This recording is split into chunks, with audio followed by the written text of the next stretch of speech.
Hello, sorry I'm a few minutes late. This is what happens when you don't use reusable stream keys.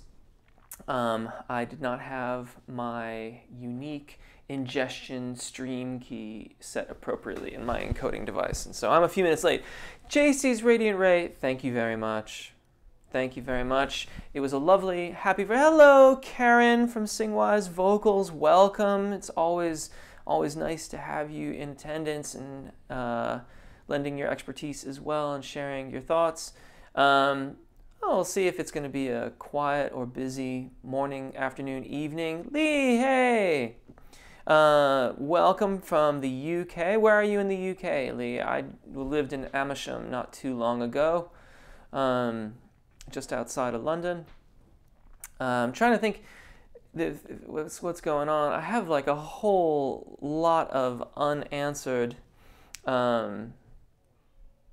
questions in email, but I don't. If it turns out that we've got a slow morning here, I may bump over there and grab them. Thank you very much, Johnny. Hello. Yeah, Ronaldo. East Indian scale. A pretty like chill, basic kind of warm up. In many respects, more of like a kind of palate cleanser. Next week's going to be an East Indian scale as well. Yeah, that was like an old request. Probably maybe a year ago, I did like a Spanish Phrygian scale. And I had been trying to do some different kind of tonal centers, different scale patterns and things like that for... It's nice to do them if you're singing the repertoire, obviously. It's nice to warm up with something that's melodically appropriate to the melodies and the music that you're singing. But I also like it too just as a, I know I say it all the time in the video, like a palate cleanser. Like it's a way to kind of wake up your ear and hear the intervals between each of the notes of the scales a little bit more acutely, I guess is the way I'd say it. Johnny, hello, Lee. Wonderful. Hey, Norfolk. Cool. Norfolk. Yeah, I think they're in Norwich. No, they're in Norfolk. Yeah, I have some family out in Norfolk. Karina, thank you very much. Thank you very much. Thank you very much, Ronaldo. It was my birthday last week. Oh, random question. What is the best way to increase my vocal range? Lee, this is a very, very good question. Honestly, it depends a little bit on where you're at right now. If you have good vowel alignment and good airflow, or as I'd prefer to say, subglottic pressure, air pressure below the epiglottis, then you are hopefully working in a fairly well-balanced manner, vocally speaking, in your thyroarytenoid dominant singing voice, your chest voice. And developing that would be my recommendation as one of the first things for you to do in terms of developing your range. This will make it easier for you to access the area right above the primo passaggio.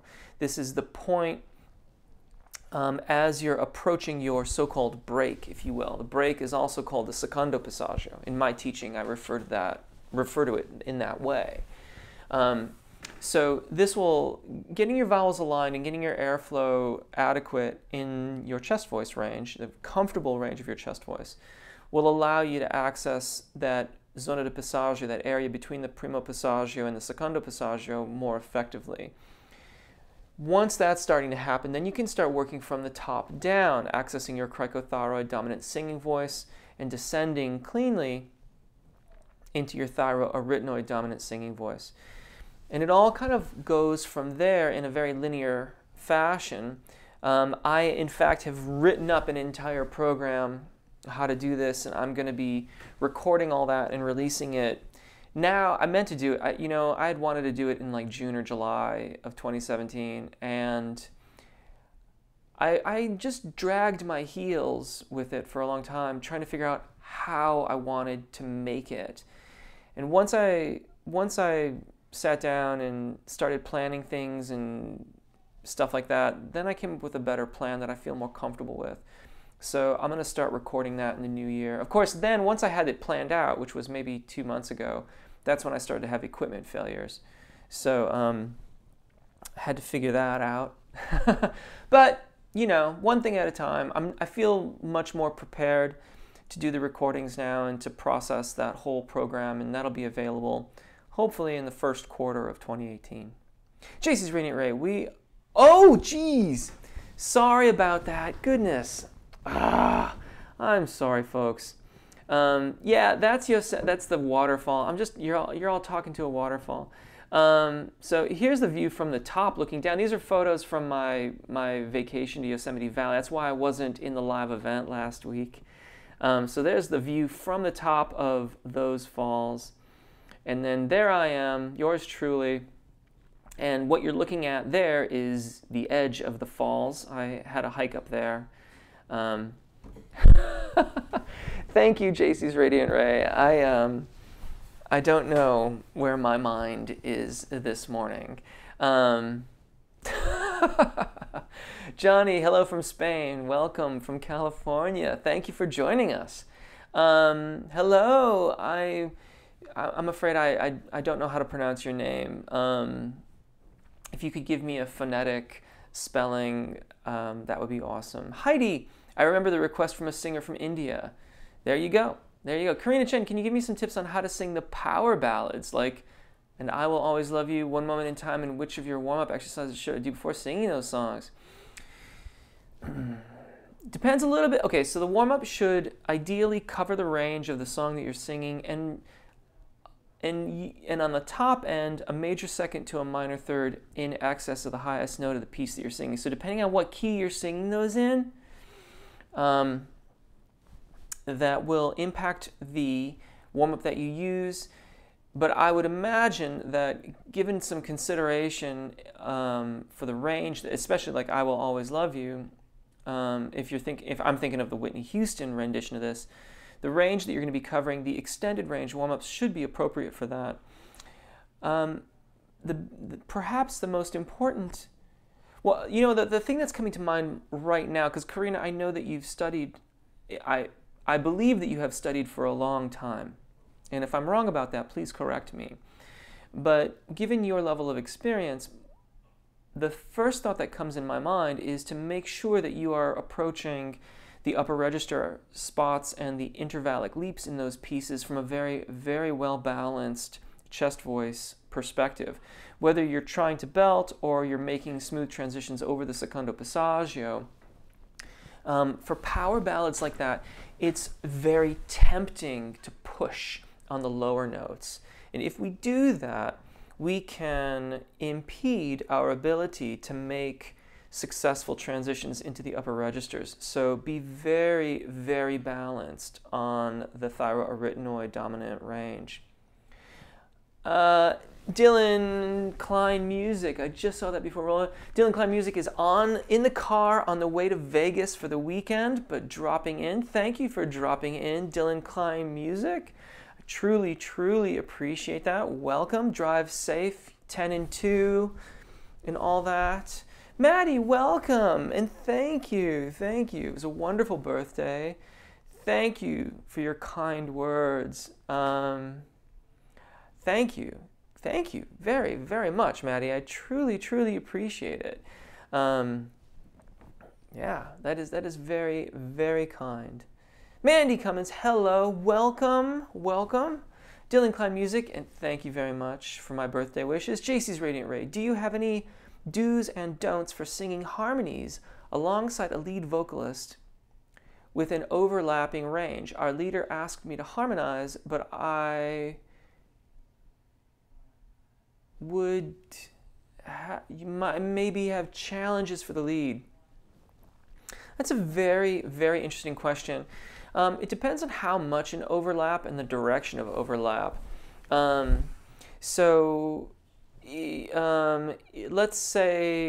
just say you've got a male tenor who's generally singing parts that are around middle C, and you're a mezzo or a soprano. Now, that's probably going to work out to be a fairly favorable combination of vocalists. The overlap isn't really that great.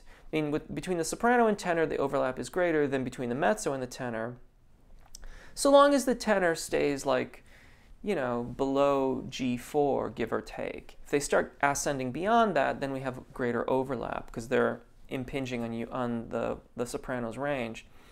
But let's just say, for the argument, say that that's the case it is, and let's just say that tenor is going to stay like below F4.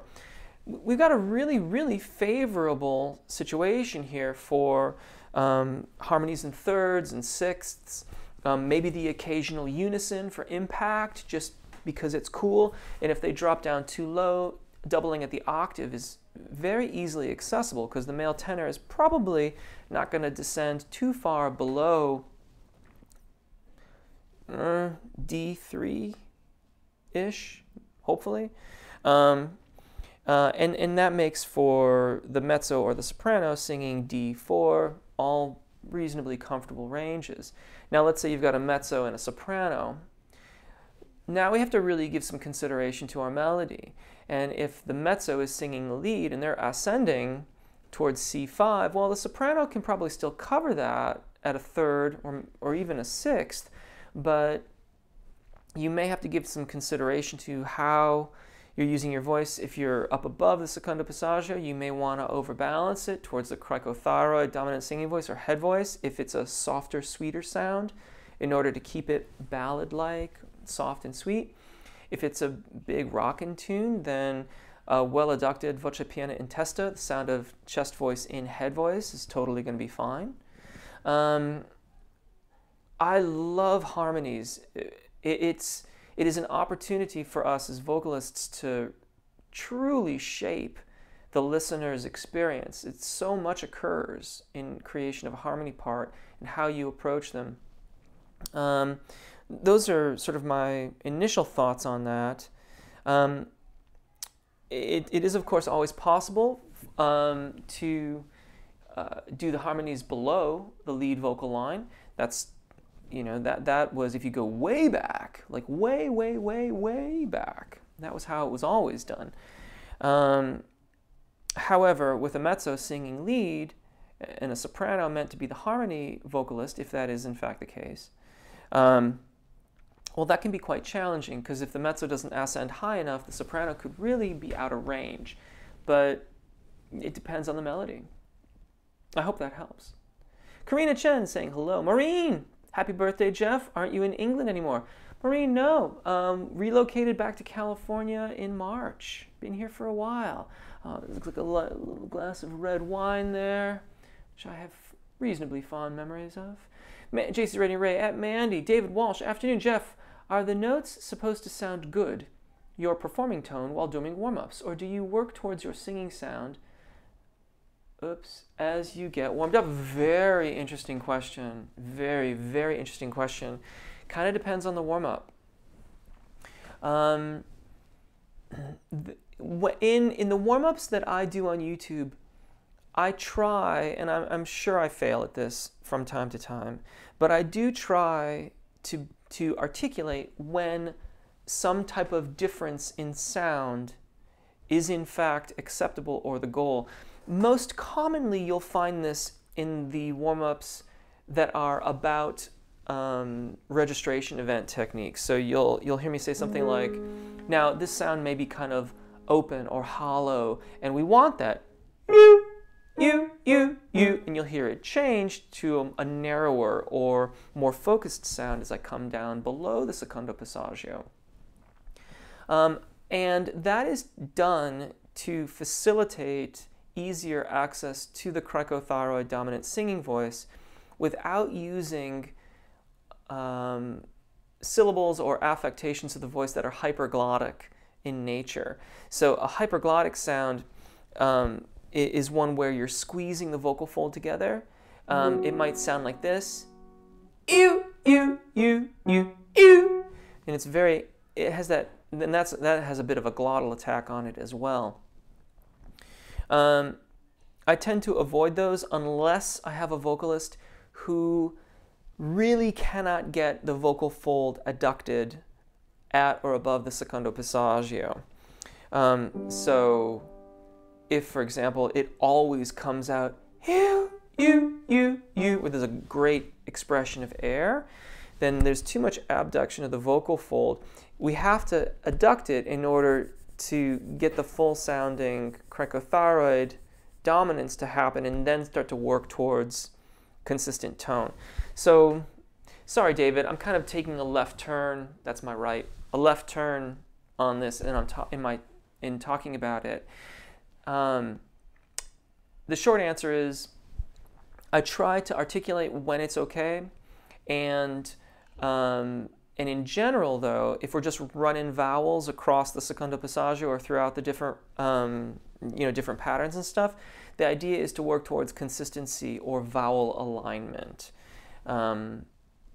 Also, I'm thinking about the videos where I talk about like grabbing your tongue or sticking your tongue out. If your tongue is fully inflected outwards, it's going to have an impact. It's going to impact the overall sound of the vowels. And but the idea there is to become aware of tongue tension, habitual patterns of muscle engagement in the oral cavity, and then learn to circumvent them. I hope it's a very long-winded answer. I hope that answers your question, David.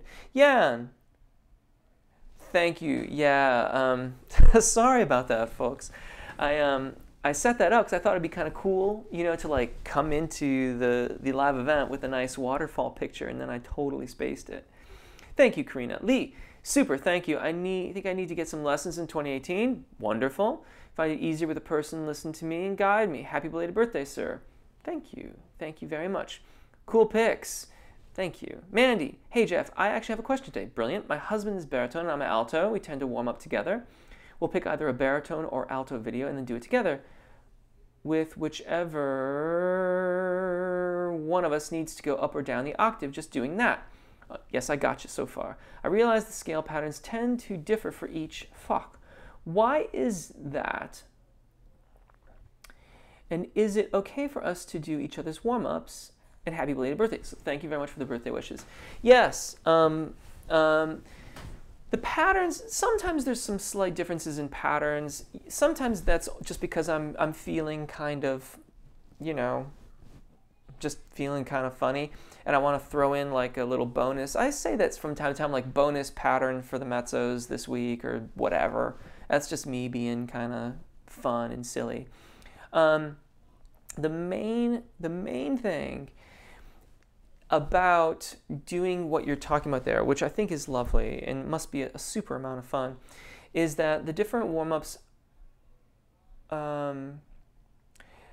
if you're singing an octave above them, then the warm-up may or may not, like let's say it's a warm-up that's meant to stay below the secondo passaggio, like it's just your sort of bog standard warm-up, right? And he's doing the baritone stuff. Well, then that's going to start around there, and it will probably ascend to about there.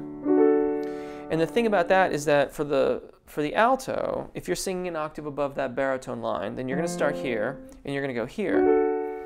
Now, that doesn't go over the secondo passaggio for the alto range vocalist, but it gets a lot closer to the secondo passaggio than the baritone one does. And that may be the only kind of hang-up, that because you're having one person transposed by the octave, they may in fact be confronted with technical challenges that are not intended in that particular warm-up. But knowing your voice and being familiar with your husband's, I don't think that would be a particularly huge problem.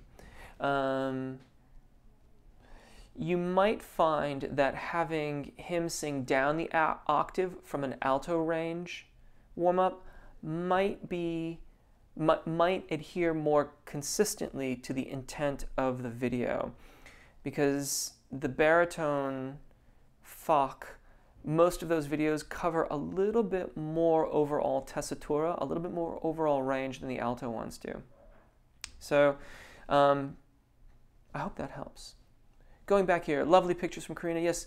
Sing-wise vocals, those East Indian scales and exercises in alternative modes will be really useful for writing the kind of music that I like. How cool. Want to write a fusion of rock and East Indian sounds. Brilliant. Well, I did Hansa Dwani. Please forgive me if I'm pronouncing that incorrectly, or someone throw me a phonetic spelling if I'm really doing poorly with that. I did Hansa Dwani this week, which is I thought was so beautiful, because what you get is this kind of like, so like a regular pentatonic scale would be, and most of us are familiar with that, but just instead of taking 1, 2, 3, 5, 6, do 5, 7. Give yourself the leading tone and you get Hansa Dwani. And I was like, how have I not listened to that before? It's absolutely gorgeous. It's absolutely gorgeous. And it's the parentheses. It's not. I don't think it's a translation, but the parentheses for the scale is heroic and like happy and heroic or something like that. And I was like, yeah. I thought about doing like a sort of skippy pattern with like a.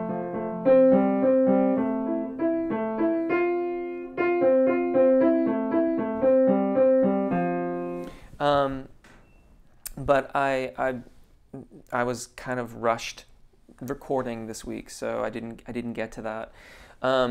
But maybe in future weeks I will do some more of that sort of thing. And then next week is Yaman, which is a devotional, and that really that's like the easiest way to understand it is it's Lydian mode. So.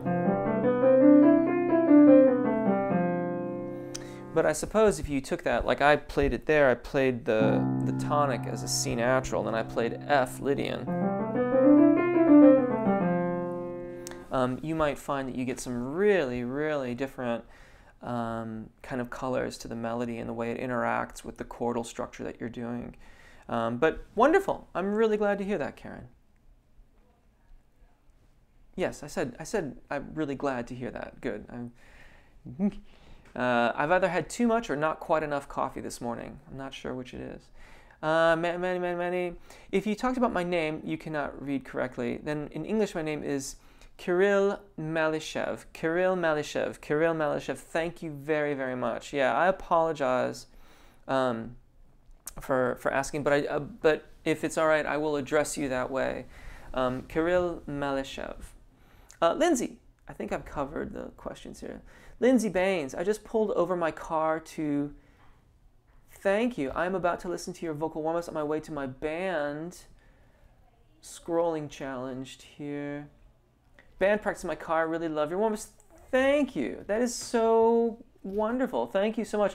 And I am very glad that you pulled over. That is the safe way to do that. Thank you so much. And thank you for watching. Thank you for joining us this morning.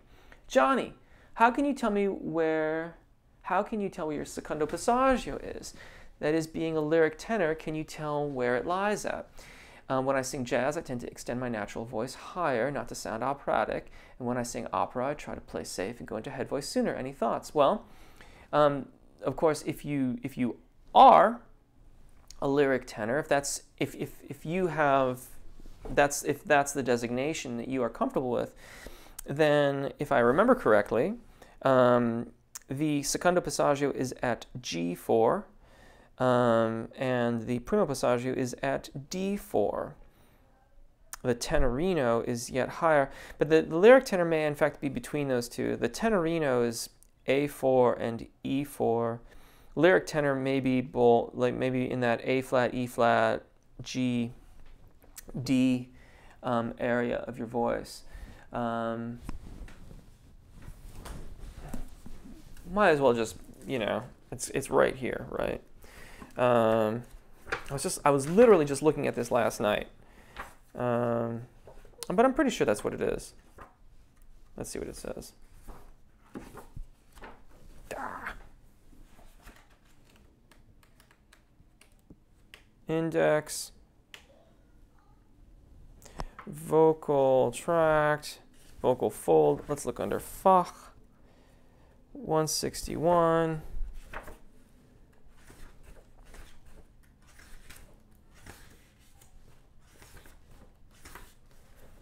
Secondo passaggio. Why am I doing this right now? I should be more confident. I just read this last night. 115, that's where I was looking.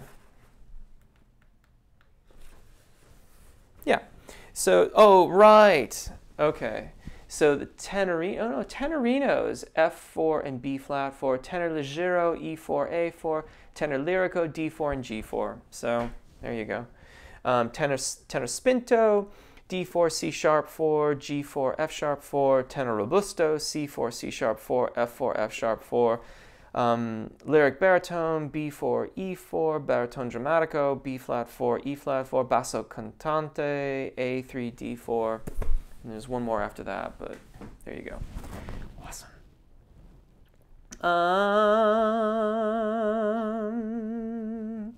Yeah, and for in-between baritone and tenor, should try both kind of exercises and pick and choose. Sometimes I find it hard to go as low as baritone and to go as high as tenor. Yeah, you may consider some, depending on the alignment of your vowels in your thyroid dominant singing voice, you may consider working on some registration event practice and seeing if then that makes the tenor videos more accessible. If you are really it's become very common these days to talk about the barytenor,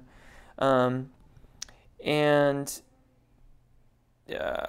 in my studies, that particular Fach isn't considered a Fach. It's oftentimes what you're left with is making a choice in how you're going to train your voice. But I think to do that, you want to be very, very aware of the greater qualities of your voice. How is your how is your endurance in your technique above the secondo passaggio, and what's the overall experience? What are your tonal capabilities? And what is the response in your lower register? How does that feel? What's the overall endurance that you experience when you spend a lot of time down there? That can inform how you choose, the direction you ultimately choose to go with that. But for now, my thought is to keep you in the baritone area, leave off the stuff that's too low, and maybe spend a little bit of time exploring registration event technique so that you can more adequately assess what's happening at and above the secondo passaggio. And that should inform your decision as to which direction to train. Anne, welcome. Thank you. Thank you for joining us. Ms. Webster. Hello, fellow musicians, maestro and fellow musicians. Sorry I'm late. That's all good. Was reading to my son and got distracted. Well, that sounds like a fun distraction. We've been going through The Hobbit with my daughters recently. We're about the 4th or 5th time consecutive reading it, but it's a good one. It's fun. Hello at Karina, welcome Anne, and hello Mrs. Webster from Maddie. Kirill, being a baritone, I can take high notes, but I cannot sound them beautifully on the shoulder. Do you have any advice on this? Maybe it's worth using them. Miscarriage in the head register. Well, it does depend a little bit on your training. The internationally accepted method of singing high notes is to make a smooth transition over the secondo passaggio. If you have not explored registration event technique, I would highly recommend you at least explore it, if for no other reason that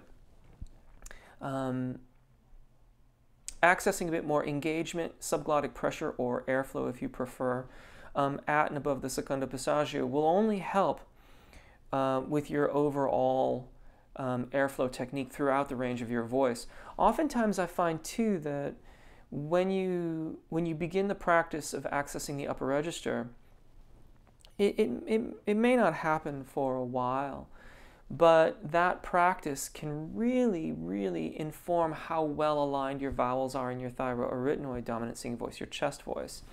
And then these two things start to inform one another. And and everything starts to get better and better. But you do want to be very, very careful about how you approach that registration event. If you find that it's very airy, then you have the vocal fold separated or abducted. And that's not consistent with a smooth transition over the secondo passaggio. I've done quite a few books, quite a few videos on this. I would start there, keeping in mind that these things will work together. So a little bit of registration event technique may shed some light on what's happening in the thyroarytenoid voice, your chest voice, maybe on some things that you didn't think were happening, that you were unaware of. And then you can work on those, and then slowly but surely elevate all of your technical abilities. Mandy, my husband has a baritone and me as an alto, have a great blend for harmonies. It's a compliment we get all the time. Wonderful. But our ranges suit each other. You know, and the fact that you're warming up together, like you're going to be, it's like you're going to be blending, but also harmonizing, and it's just going to be, that's going to be awesome. Awesome. JC's Rainy Ray. That helps. I'm a soprano. She's a mezzo. Nice. Nice when I get that call correct. Is there a natural point when I should drop under her when she goes higher in a faster paced tune starting around C4 or E4? Okay, so first thing that comes to mind is voice crossings are typically frowned upon. Okay, so a voice crossing is when you've got like harmony, melody, and then all of a sudden whew, they switch and you've got harmony below. That we don't, the reason why, that comes from an old contrapuntal or counterpoint rule. And the reason why we avoid voice crossings is because it confuses the listener. It can confuse the listener into thinking who the lead singer is. It can also diminish the distinction between, it diminishes the distinction between harmony and melody. So we have to be very, very careful about voice crossings. If at all possible, do it in between sections or at the very beginning of a new section or a new line, rather than in the middle of a line. So you have to look at the melody and see the contours of your melody, when they ascend and where they ascend to, and then try to be strategic about when you do the crossing and then when you cross back. They can be done. It's not like they're not ever done. They're certainly done all the time, or at least from time to time, but we have to be really strategic about it. Mrs. Webster at Mandy. Karina Chen, thanks, Mrs. Webster. Mandy Commons at Mrs. Webster. JC Rainy Ray at Kirill. David, you always answer my questions in ways that help me. Brilliant. I'm very appreciative. No singer worries more about technique than a tenor. Yep. Yeah, I hate to speak for everybody in that regard, but I know I do focus on technique quite a lot, but then again, I really enjoy it. But I'm glad that helps. Really glad that helps.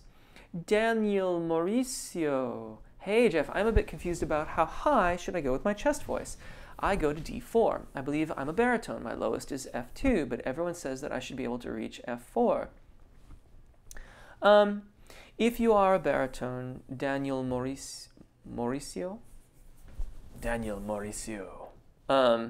If you are a baritone, then that D4 is right at or right below your secondo passaggio, and you are being very wise in how you're using your voice. And that's really, really good. You can certainly go higher.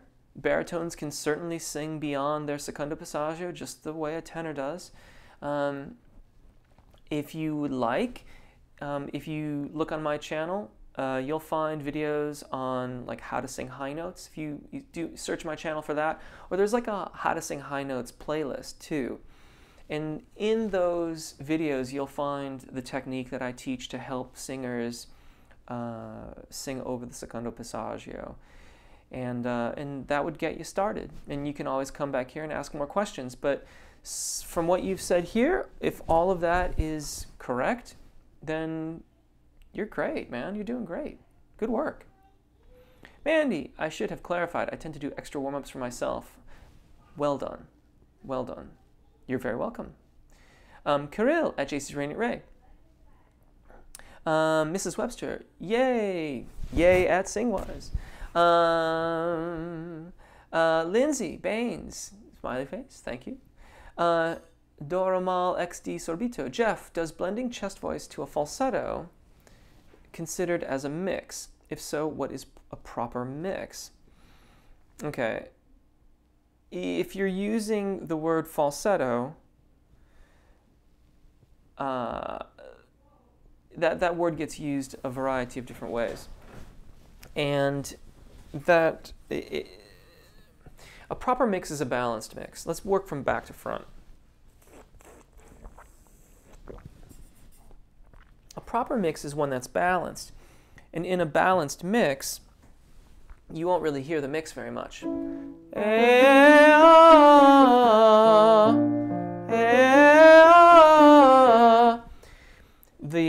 The top halves of those scales are all in what would be considered my mix range. The zona di passaggio, the area of space between the primo passaggio and the secondo passaggio. Now, this is where we start to get into problems with our language, because some people talk about the mix range as being the cricothyroid dominant singing voice. This is the range of our voices above the secondo passaggio. Now, if that's what you're referring to, the word falsetto, and some people will use falsetto to mean head voice, and that's not how it's been used in my training, though I've sometimes encountered it from time to time. The area above the secondo passaggio is the cricothyroid dominant singing voice.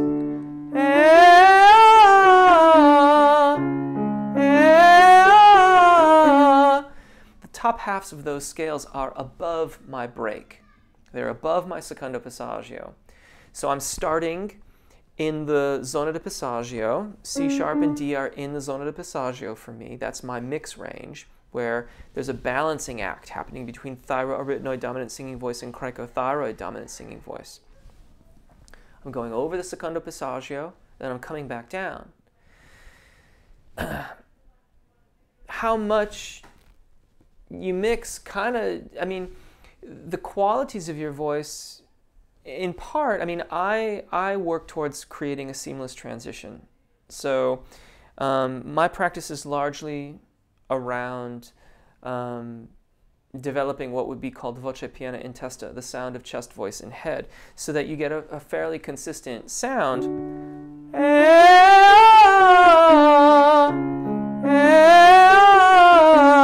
From even if I start down here. I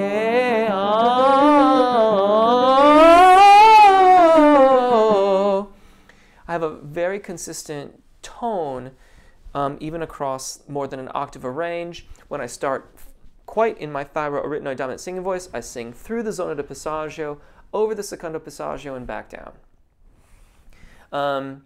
Balance. Now, if you want it to be maybe sweeter sounding,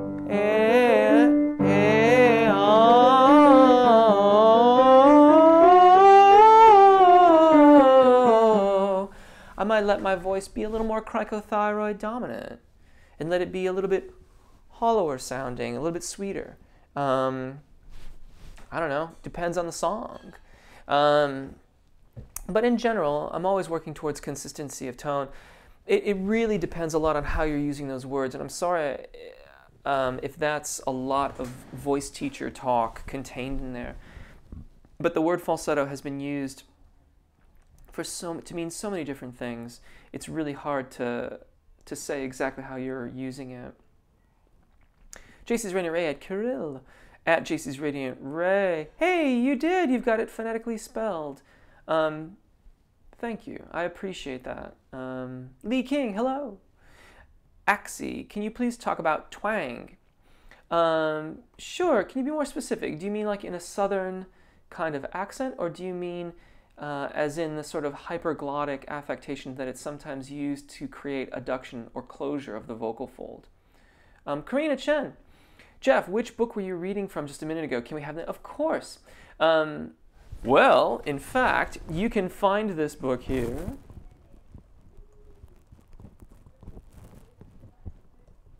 I just recently became a Amazon influencer, whatever that means. But basically, I use it as a list of like equipment that I use and also resources. So this is the structure of singing. I think you should be able to see that. Let's just flip over there. Yeah. The Structure of Singing, System and Art in Vocal Technique by Richard Miller. There's a couple things about this book that are really, really cool. One, it's probably the least expensive of his books that you can easily obtain. So like if you go to my influencer, my shop page, which by the way, clicking through Amazon from either the link on jeffrolka.com or through my influencer page is one way you can support this YouTube channel. Your shopping is, I don't like to sound like an infomercial, but your shopping experience will be the same, but a small percentage of what you buy will be given to my channel, which really, really helps. So now, one, this book is typically easy to have, and used copies. This is a used copy, not by me, by somebody else. In fact, it was, I shouldn't say their name, but it's written in the front cover. Used by someone else before I got to it. You can get these used much, much cheaper than his other works, which are exorbitantly expensive.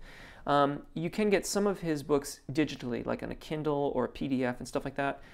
But I'm a bit old school, so I like to have a dead tree in my hand when I'm reading this stuff. This book is a great overview of technical concepts. It does delve into the specifics from time to time, pretty frequently actually.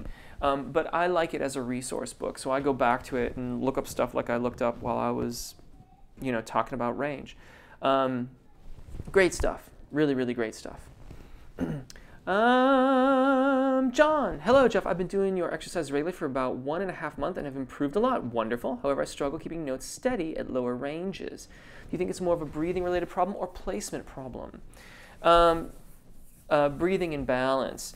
There are a couple videos on how to sing low notes. You might check those out. Depending on how low you're going, if you're really extending like into the strobe bass range of your voice, like the really, really low parts of your voice, then there's going to be a little bit of separation of the vocal fold. And if you're not balancing subglottic pressure, or if you prefer airflow carefully, then it's going to wobble a little bit on you.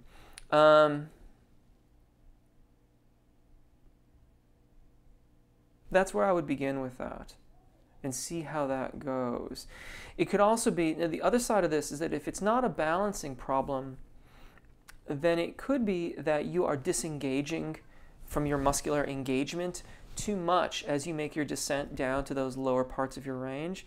And if that's the case, then refocus your attention on how you're maintaining consistent engagement of the musculature in your torso. And that can help stabilize that as well. Axie, I just can't do twang. I'm always left with nasal when I try.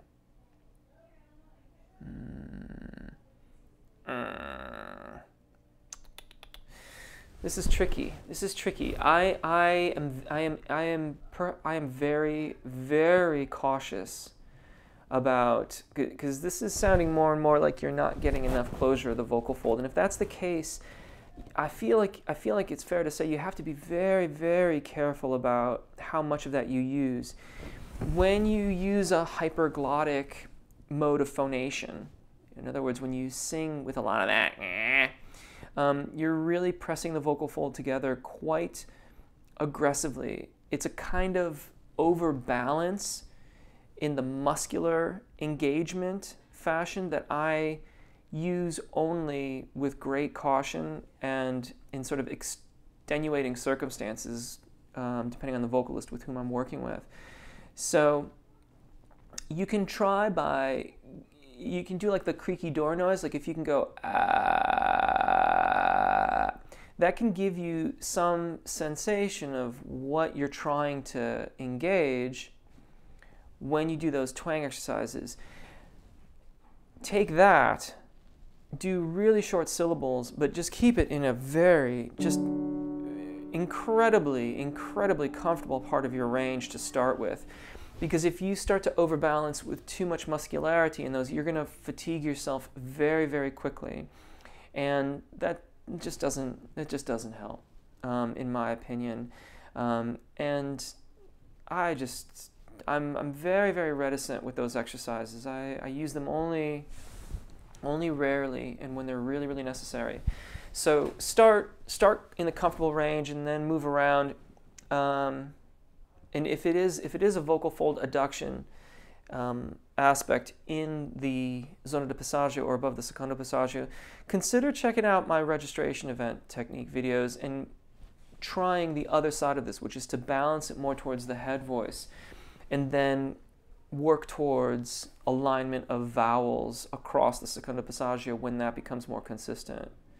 JC's Radiant Ray at Kirill. Mrs. Webster, yay at me. I was reading the first Lord of the Rings books, just got to the fireworks. Very cool. Mrs. Webster, what's cool is the voice work I'm doing for music also benefits my vocal work as a reader or voice actor. It's all awesome. Fantastic. Freudian slip. Perhaps a book is an adventure you want to do next. I'm thinking about that. I know I was talking about my performance anxiety book, and that is still, I started the research for that, and I still intend to do it. It may be longer than I think. JC's Radiant Ray at JC's Radiant Ray at JC's Radiant Ray. Lee, what is your favorite piece to teach or sing yourself? That's a really interesting question. I'd say that changes from time to time, as one might imagine. Right now, I'm working on a song that I'm writing. So I write my own music. I'm trying to produce this track. I am unsatisfied with the way that the music, the first time I recorded it, it was too lo-fi. The second time, the fidelity was better, but it felt a little too dark, and the vocal take felt a little, it didn't have a certain jocularity, I'll use that word, that the first, so that was the problem. In the lo-fi take, it kind of had all those things that you want that make it feel really cool. The second take, it came off as sounding a little bit anemic. And it was somewhere in there that I started to feel discontent with the rhythm track and how I was constructing it. So right now I'm working on, I guess I'm not really teaching myself that particular tune. But what I often do is I find like little project pieces from time to time, oftentimes inspired by what many of my students are singing. So I have a client who is doing a lot of, he's in a 90s cover band. So it's Toad the Wet Sprocket and Pearl Jam and Temple of the Dog and all this stuff. And, you know, I was around when all that was happening. And so I've been like workshopping some of the licks in those tunes. It's just for fun. Yeah. So right now, I'm mostly focused on a little lick here, a little lick there from some 90s rep. I'm working on making sure that my vocal performance for the tune that I've written is going to be as good as it can be. And yeah, that's where I'm at with that. You know, from time to time, I'll pick some big project piece. I haven't done lately. At Kirill, at David Walsh, at Mrs. Webster, at JC's Radiant Ray. Jeff, do you know Soyang? What can you say about her technique? I don't know Soyang, I'm sorry. But perhaps I can check that out. Mandy Cummins, I've been finding that I can move my transition point around a bit. Sometimes I'll purposely transition to my passaggio earlier than I technically need to because the point where it's need might be tough to sing. Just want to know if that's all right, if you have any tips. Yes, absolutely. Absolutely. if it starts to get really crazy, then it can, like if you're moving it by more than a major second, like let's say, okay, so I have to be more specific. If you're going to move the secondo passaggio higher by more than a major second, you're probably going to get you're going to hear the transition to your upper register more clearly than if you allowed it to be in a more neutral position. Conversely, if you were to take the primo passaggio and move it too low, moving it, most of us don't even notice the primo passaggio in an ascending fashion, but if you were to try to drag that down, you would then get a more dramatic shift back into your thyroarytenoid dominant singing voice. Similarly, if you brought the secondo passaggio down by more than a minor third, I would think that you would start to hear that transition more than if you allowed it to be in a more neutral location. Yeah. Lee, how do you balance the higher parts and something that sounds like shouting? Well, so shouting is referred to as calling, or entering the call of the voice.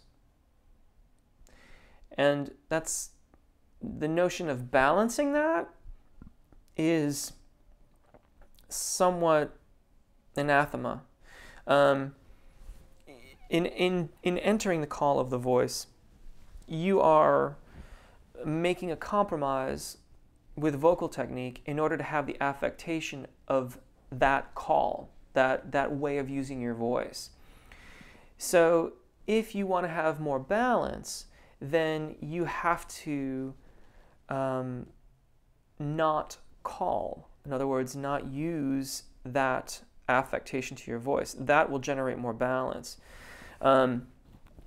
So in the beginning of all of that is to have a smooth transition through the secondo passaggio. If you can have voce piena in testa, the sound of chest voice in head, then you can always shift things around a little bit, emphasize the singer's formant perhaps a little bit more, emphasize the consonants in order to have more aggressive, angular sounding phrases, and that may give you more of that kind of aggressive sound that we might get from shouting. But if you if shouting is the only way, there's only so much balance you're going to find, because that is inherently an imbalanced way of using your voice.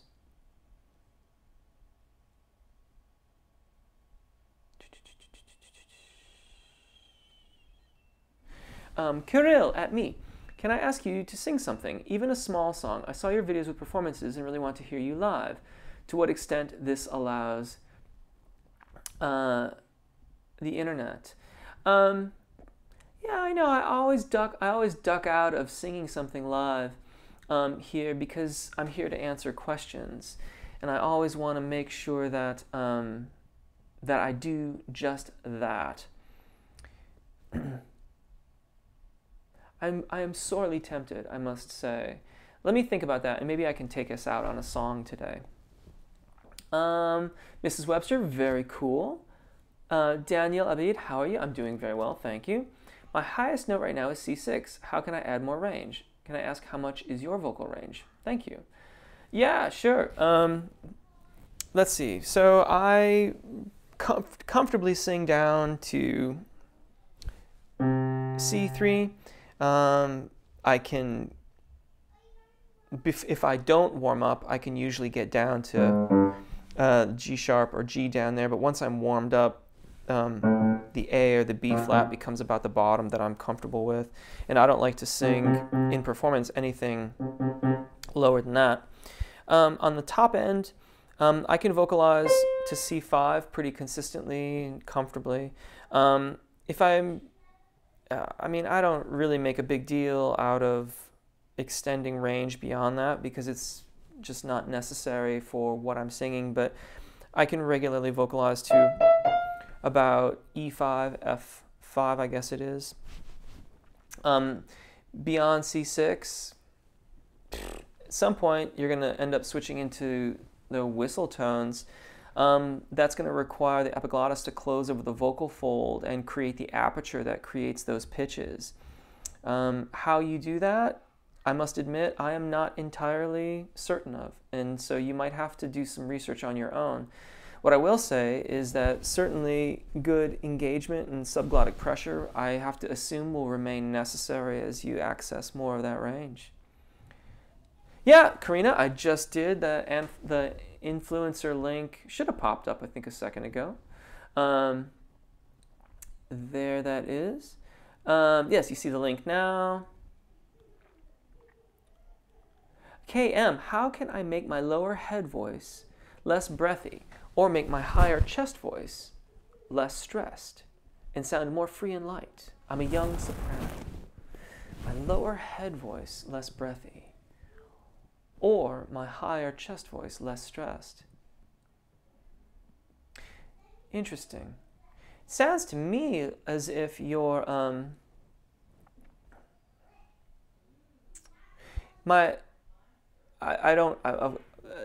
your user ID looks new to me here in our event.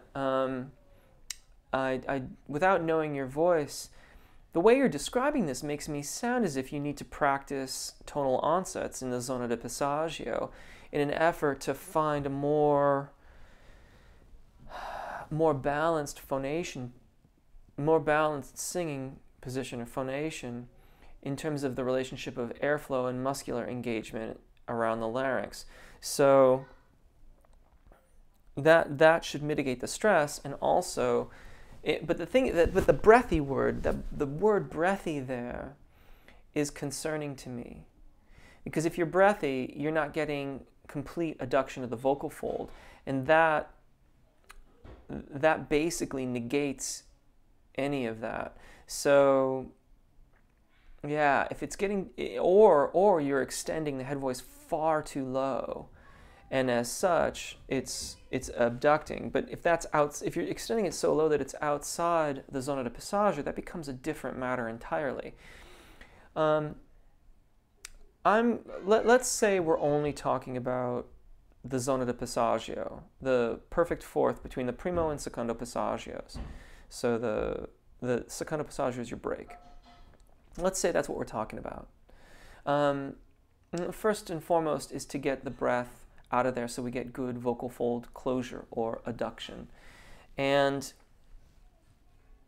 having done that, practicing tonal onsets in that range will really help you to get a balance to the voice so that it's neither strained nor breathy in that range.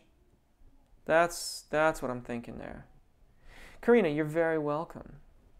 Excellent, got the link. Lee, I feel like a baritone. In my choir, I am, whoa.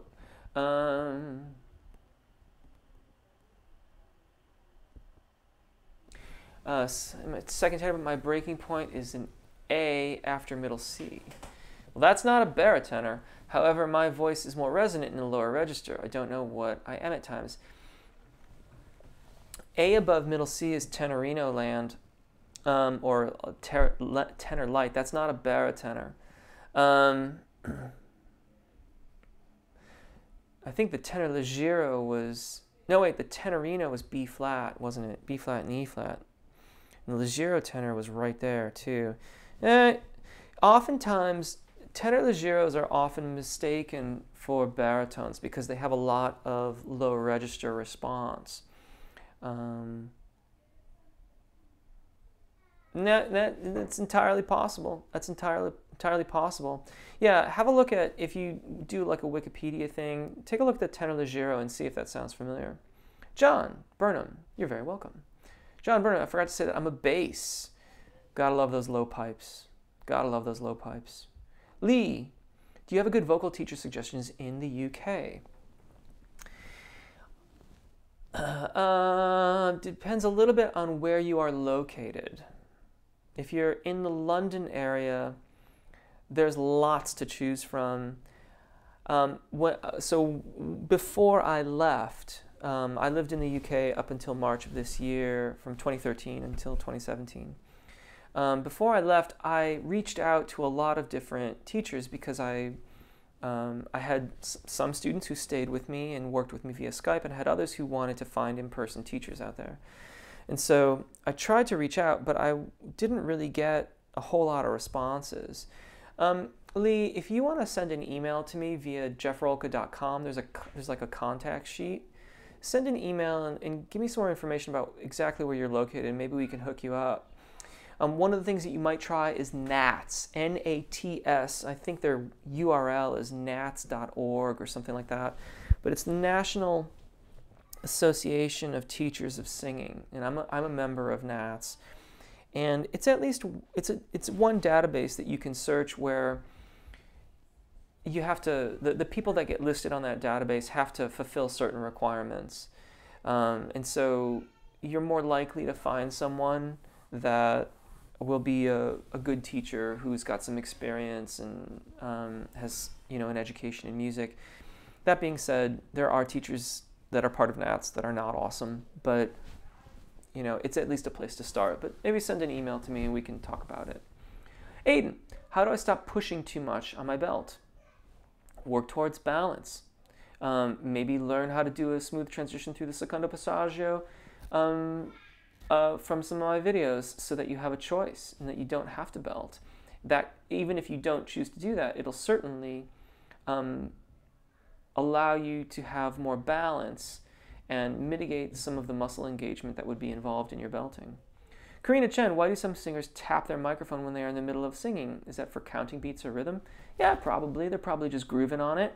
I was greatly impacted by a rhythm workshop. I talk about this in my teaching frequently. Michael Udao was the percussion instructor at the University of Michigan, and I was already at the university when I had the workshop with him, but his way of teaching rhythm and integrating with the rhythmical aspects of a song fundamentally changed the way that I think about rhythm and the way that I deal with rhythm. And so tapping, or in some way like manifesting physically the pulse, can help you integrate with it in a very substantial way. So that may be something to do with it, or they're just grooving along. Tom Dash, hi, I've been experimenting a lot recently with my head voice. Voice feels very fatigued afterwards, maybe because I use less air than when I'm comfortable using my chest voice. Any tips?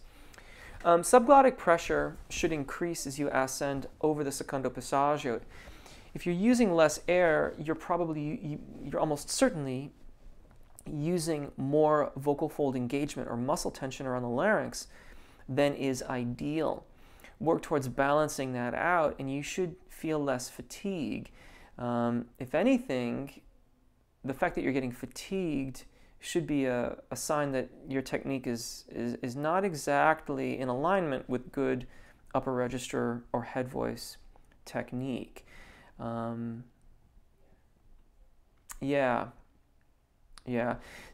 Curiously, now we talk about increasing airflow as we ascend towards the secondo passaggio and over the secondo passaggio over the break.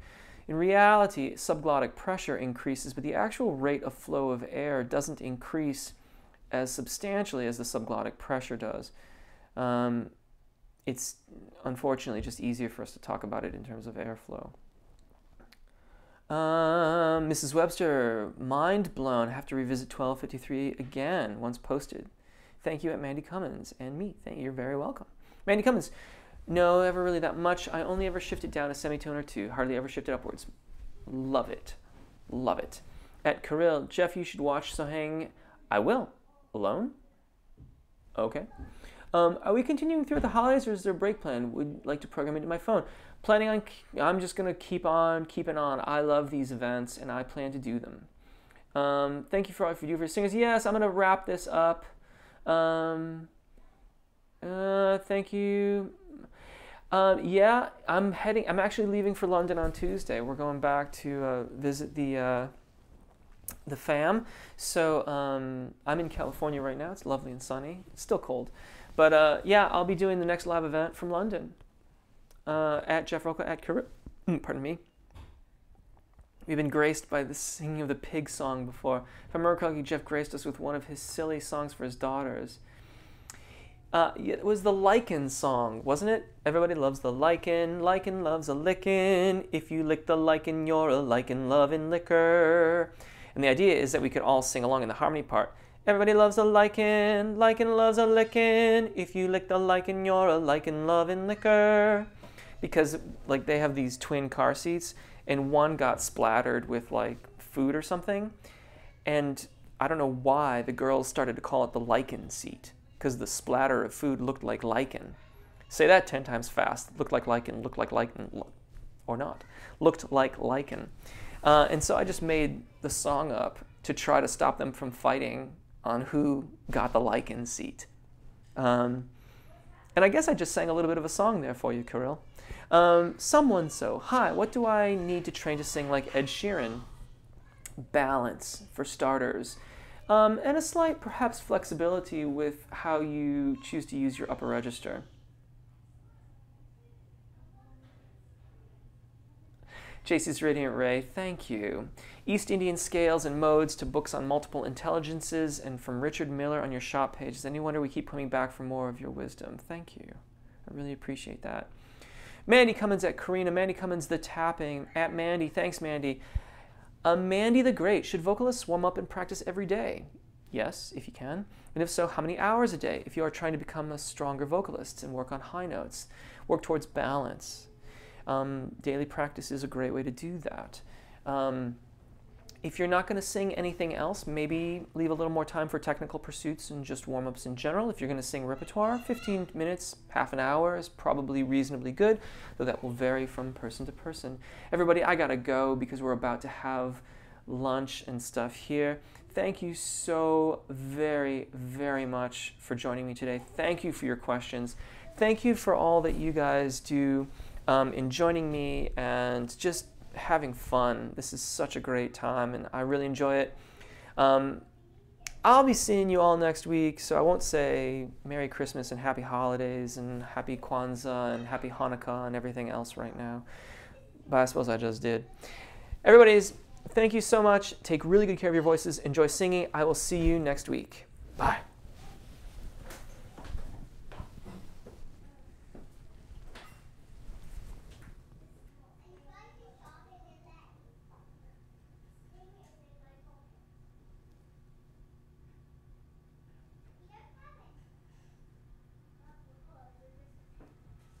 I suppose I just did. Everybody's, thank you so much. Take really good care of your voices. Enjoy singing. I will see you next week. Bye.